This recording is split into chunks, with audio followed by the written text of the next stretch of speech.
Vietnamese real estate tycoon Truong Lan was sentenced to death today. The chair of a major property company in Vietnam has been sentenced to death. In the past few minutes, a court in Vietnam has sentenced a wealthy property developer to death. To Vietnam, where a property tycoon has been sentenced to death. The day was 11th April, 2024. Vietnamese billionaire and business icon, Truong Lan was sentenced to death. She was found guilty for $44 billion scam. But how does she scam people? And where does she spend all those money? Let's find out in this video.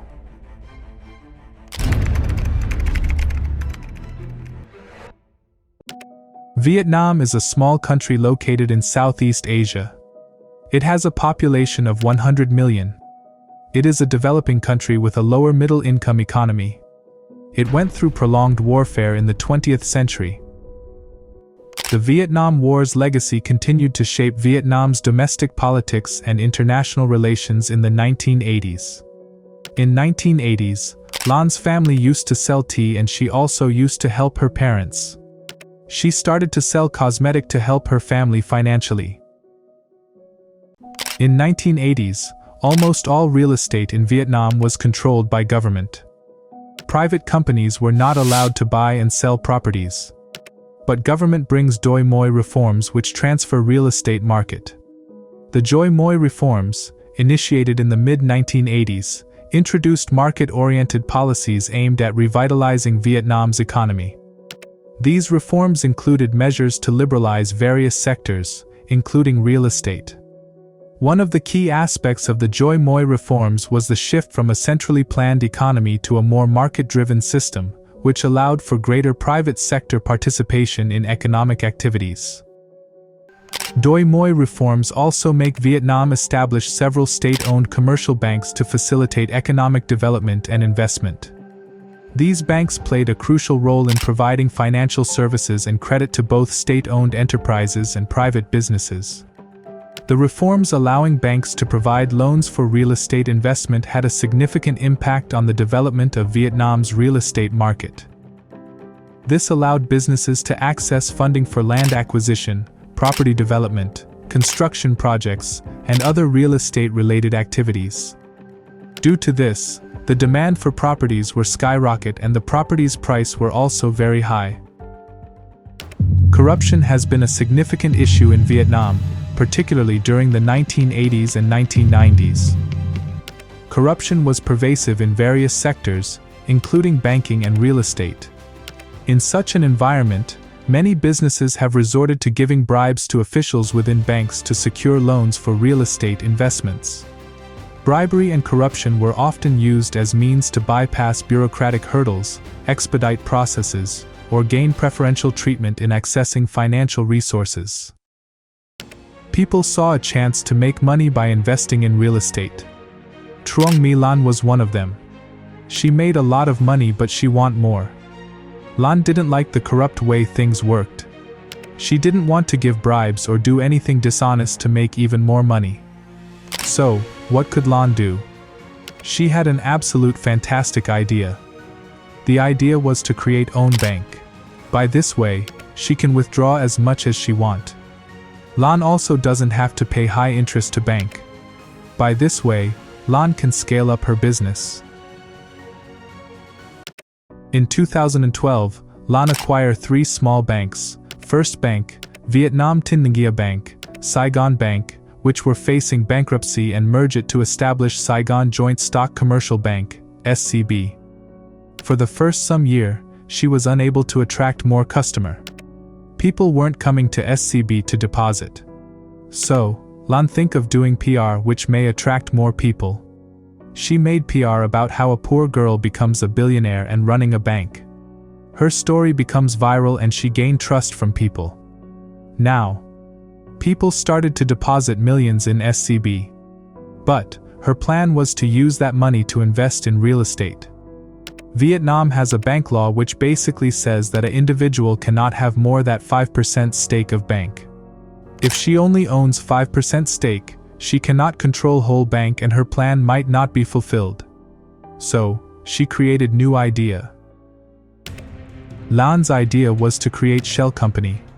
So, basically shell company is a corporation without active business operations or significant assets. These types of corporations are not all necessarily illegal, but they are sometimes used illegitimately. Lan's created some shell company to buy stake of a SCB. Shell company only do financial transaction. Now, after creating many shell company, she started to buy stake of SCB.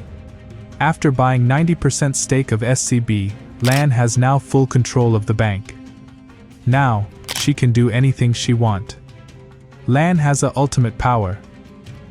As a famous quote by Edmund Burke said, "The greater the power, the more dangerous the abuse."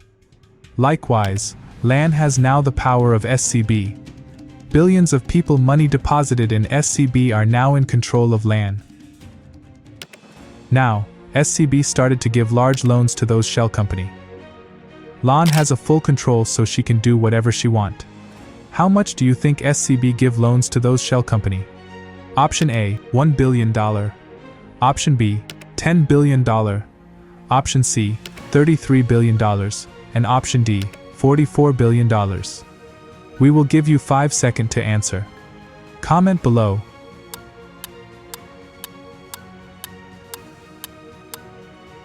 The answer was option D, $44 billion.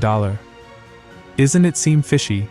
SCB give $44 billion loan to those company which don't have proper infrastructure and also doesn't do any business. By this, we can see how desperate she was. According to prosecutors, over a period of 3 years from February 2019, she ordered her driver to withdraw 108 trillion Vietnamese dong, more than $4 billion in cash from the bank, and store it in her basement. That much cash, even if all of it was in Vietnam's largest denomination banknotes, would weigh 2 tons. Former acting general director of Saigon Commercial Joint Stock Bank, SCB, Truong Lan helped Truong Lan appropriate more than 183 billion Vietnamese dong from SCB, claiming that Truong Lan paid a salary of 130 to 500 million Vietnamese dong per month. On holidays, Hoang also received many bonuses, with a total amount of about 5 billion Vietnamese dong. In addition, to cover up SCB's violations, Truong Lan strongly directed the former leader of SCB to pay a bribe of $5.2 million to defendant Du Thien Han, former director of Banking Inspection and Supervision Department 2 of State Bank. In addition, Defendant Lan also directed his subordinates to pay most members of the State Bank's inspection and supervision team, with amounts ranging from 20 million Vietnamese dong to nearly 10 billion Vietnamese dong. Back in 2019, the Vietnamese government launched anti-corruption campaign. They said, "Hey, if anyone, whether it's a regular person or someone in the government, tries to squeeze money out of you, report them, and we'll put them behind bars." The government meant business, and thousands of people ended up in jail. But then, some former SCB employees spilled the beans. They talked about how SCB was lending money to shell companies, you know, those sneaky businesses that exist only on paper.